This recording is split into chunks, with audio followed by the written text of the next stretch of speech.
معذرت کے ساتھ مہمان خصوصی صاحب سے کہ ٹائم شاید خاصا ہو گیا ہے، تو بغیر ٹائم ضائع ہوئے آپ لوگوں کی بھرپور تالیوں میں تمام اسٹوڈنٹس کھڑے ہو کر اپنے معزز مہمان خصوصی صاحب کو میں اسٹیج پہ بلانے جا رہا ہوں۔ بھرپور تالیوں میں اسٹیج پہ دعوت دیتا ہوں جناب ڈائریکٹر سپورٹس و کلچر جناب ملک شوکت حیات خان صاحب ظفر آباد سے ہمارے پاس تشریف لائے، کیونکہ آپ کی بھرپور تالیوں میں ان کو اسٹیج پہ بلا رہا ہوں۔ جناب ملک شوکت حیات خان صاحب اسٹیج پہ آ رہے ہیں آپ کی بھرپور تالیوں میں، بہت شکریہ۔ بسم اللہ الرحمن الرحیم۔ اسٹیج پہ بیٹھے ہوئے معززین، عزیز طلباء طالبات اور ان کے والدین، السلام علیکم۔ میں جس وقت سے آیا ہوں بہت غور سے ایک ایک مقرر اور یہاں پر اسٹیج پہ بچوں کو گفتگو کرتے ہوئے اور دیگر سرگرمیاں کرتے ہوئے دیکھ رہا ہوں۔ طلباء کا رزلٹ بھی دیکھا، سپورٹس کے حوالے سے ان کی کارکردگی بھی دیکھی، ادارے کی کارکردگی بھی سنی۔ یہ سننے کے بعد میرے پاس ماسوائے تعریف کے اور کچھ بچا نہیں، اور جو کچھ مجھے کہنا تھا وہ ریاض صاحب کہہ گئے۔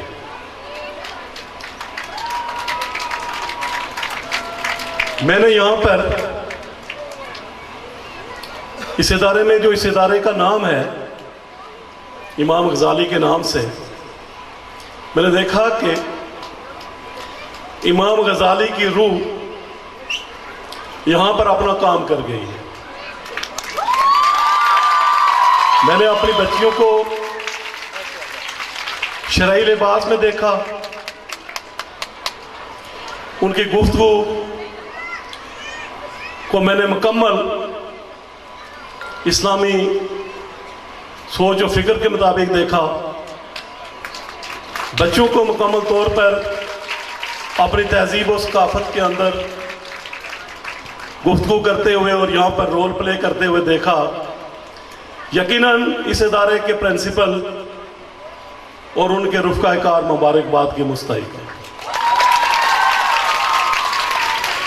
میں سب سے پہلے جو میرا سبجیکٹ ہے میں اس پہ آتا ہوں کہ میں نے یہاں پر سپورٹس کے حوالے سے بچوں کی کارکردگی دیکھی۔ یقیناً اس کی مبارکباد کے مستحق بھی ادارے کی انتظامیہ ہے۔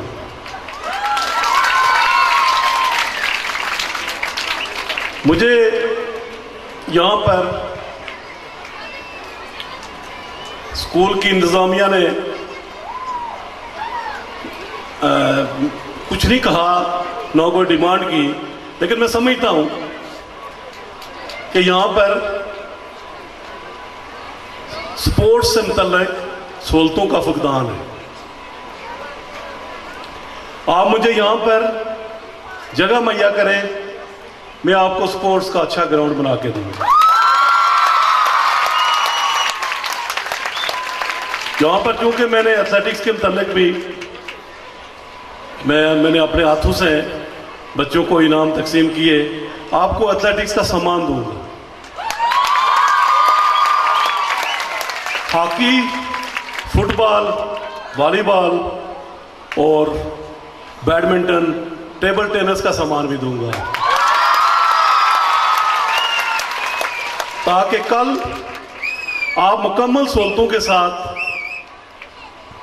آزاد کشمیر کے مقابلہ جات میں شامل ہو سکیں، تعلیمی بورڈ کے جو مقابلہ جات ہوتے ہیں اسپورٹس کے ان میں شامل ہو سکیں، اور پھر وہاں پر اپنی کارکردگی کے مطابق آپ آزاد کشمیر کی نمائندگی انٹر پروونشل کمپٹیشن میں کر سکیں۔ مجھے یہاں پر یہ کارکردگی دیکھ کر مجھے یہ افسوس ہوتا ہے کہ ان بچوں کو وہ مواقع مہیا نہیں کیے گئے کہ جس کی بنیاد پر یہ یہاں سے باہر نکل کر اپنی صلاحیتوں کا لوہا منوا سکیں۔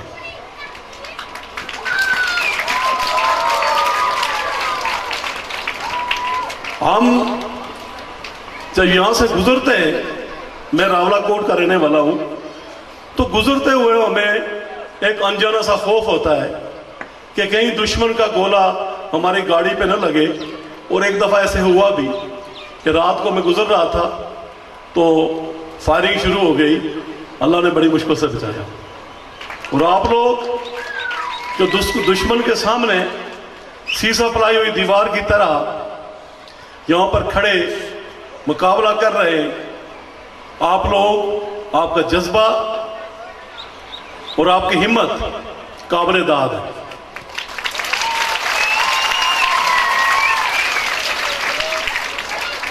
آپ یہ دیکھیں کہ ہمارے اسلاف نے بر صغیر میں قدم رکھا اور اپنے کردار، اپنے عمل سے لوگوں کو دعوت تبلیغ دین دی، اور لوگ جوک در جوک مسلمان ہوتے گئے۔ اور پھر ایک وقت ایسا آیا کہ بر صغیر پہ مسلمانوں نے 700 سال حکومت کی، اور وہ حکومت، اس کے پیچھے ایک کردار تھا، وہ جو مسلمانوں کا کردار جو دین کے عین مطابق تھا، وہ جب تک اس پہ قائم رہے اس وقت تک ناقابل شکست رہے۔ وہ تعداد میں تھوڑا ہونے کے باوجود بر صغیر کی حکمران رہے، لیکن جب ہمارا کردار مسخ ہوتا گیا، ہم نے دین، ہم اسلام پہ تو رہے، نام مسلمانوں والے رہے، لیکن ہم کردار کے مسلمان نہیں رہے، تو اس وقت اللہ تعالیٰ نے بر صغیر سے ہماری حکومت چھین لی۔ اور پھر ایک وقت ایسا آیا کہ جب ہمارے زعماء نے یہ محسوس کیا کہ ہندوستان کی سرزمین مسلمانوں کے لیے تنگ ہوتی جا رہی ہے، تو اس وقت انہوں نے فیصلہ کیا کہ ہماری مسلمانوں کی ایک علیحدہ نمائندہ جماعت ہونی چاہیے۔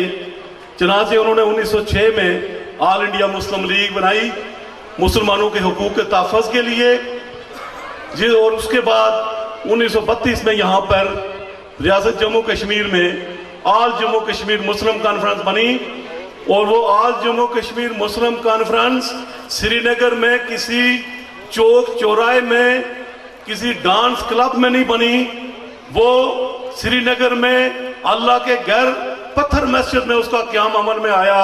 اور میں سمجھتا ہوں کہ یہ وہی وجہ ہے، وہی خیر و برکت ہے کہ جس کی وجہ سے آج میں سمجھتا ہوں کہ یہاں پر اغیار کی ایک پوری ایک میڈیا وار ہے، ایک ہمارے اوپر تہذیبی جنگ ہے، اس کے باوجود یہاں پر میں سمجھتا ہوں کہ وہ اثر ہے کہ آج دیکھ رہا ہوں کہ یہاں پر مکمل ایک اسلامائزیشن ہے اس ادارے میں۔ اور میں سمجھتا ہوں کہ اگر یہاں سے پڑھنے والے بچے اور بچیاں اگر کل یہ معاشرے میں نکلیں تو ہم دوبارہ یہود اور نصارہ کو تہذیبی شکست دے سکتے ہیں، اور اس کا کریڈٹ اس ادارے کو جاتا ہے۔ تو چنانچہ جب یہ 23 مارچ 1940 کو، میں بات چونکہ بیچ میں سے آگے پیچھے ہو گئی تھی، 23 مارچ 1940 کو جب قرارداد پاکستان کا وہاں پہ جلسہ منعقد ہوا، اس میں قرارداد پیش کی گئی، تو اس وقت بھی آپ کے اس خطے کے لوگ 3 زعما، سردار فتح محمد خان کریلوی، مولانا غلام حیدر جنڈالوی۔ مولانا غلام حیدر جنڈالوی وہ کوئی کسی انگریز کے مدرسے سے نہیں پڑھے تھے، وہ پلندری میں مولانا غلام حیدر علوی ان کے شاگرد تھے، ان کے مدرسے سے پڑھے، اور سید حسن شاہ گردیزی باغ سے تھے. انہوں نے ریاست جموں کشمیر کے مسلمانوں کی نمائندگی کی وہاں پہ، اور ان کے سربراہ جو وہاں پر جن کو منتخب کیا گیا وہ مولانا غلام حیدر جنڈالوی تھے، جنہوں نے 42 منٹ تقریر کی، جو کسی مقرر کو یہ وقت نہیں ملا. 5 وقت کا ٹائم مقرر تھا.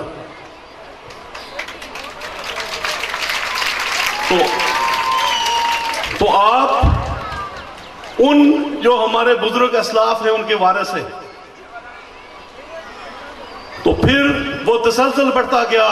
یہ جو آپ کو پہاڑ نظر آ رہے ہیں، ان پہاڑوں پہ ہمارے جو بزرگ ہیں ان کا خون گرا ہوا ہے، ان کی یہاں پر جست خاکی یہاں پر دفن ہیں، آسودہ خاک ہے. ان کا ہم پہ قرض ہے.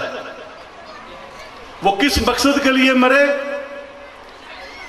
اور آج ہم جو ان کی اولادیں ہیں، جو ان کے وارث ہیں، کیا آیا آج ہم ان کے مقصد کو پورا کر پا رہے ہیں یا نہیں کر پا رہے ہیں؟ تو اس کے بعد جب 19 جولائی 1947 کو پاکستان بننے کی باز گشت سنائی دے رہی تھی، تو ہمارے اسلاف نے سری نگر میں غازی ملت سردار محمد ابراہیم خان کے گھر جو آبی گزرگاہ پہ واقعہ تھا، وہاں پر ریاست جموں کشمیر کا نمائندہ جو زعماء تھے، انہوں نے ایک اجلاس منعقد کیا اور اپنے آپ کو ریاست جموں کشمیر کے لوگوں کو پاکستان بننے سے 26 دن پہلے پاکستانی ڈکلیئر کیا.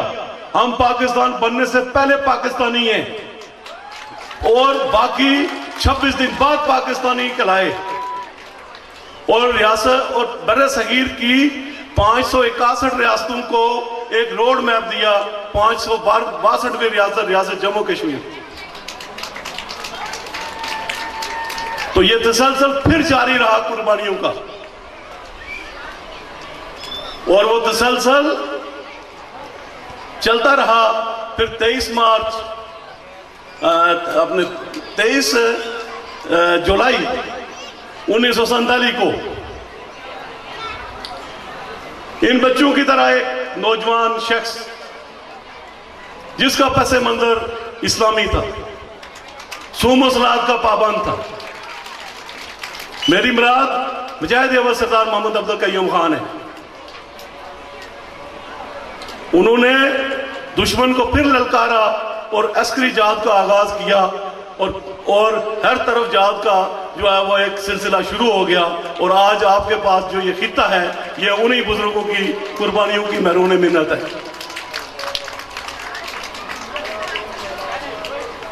تو ہم نے اپنے کردار کا مظاہرہ کرنا ہے.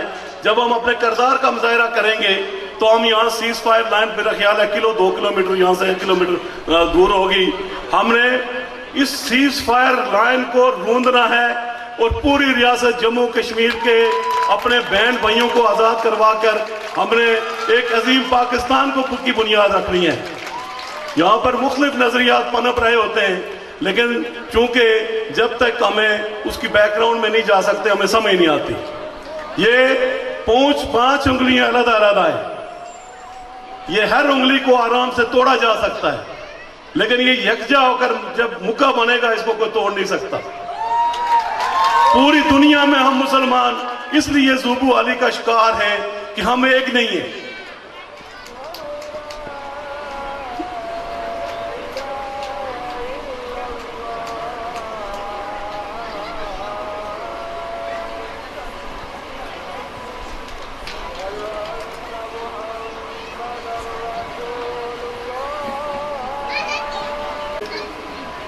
علامہ اقبال نے یہ فرمایا تھا کہ ایک ہوں مسلم حرم کی پاسبانی کے لیے، نیل کے ساحل سے لے کر تاب خاک کاشغر. اور پھر ساتھ یہ بھی فرمایا کہ یوں تو تم سید بھی ہو، مرزا بھی ہو، افغان بھی ہو، تم سبھی کچھ ہو، تم یہ تو بتاؤ کہ تم مسلمان بھی ہو. تو دشمن نے ہمیں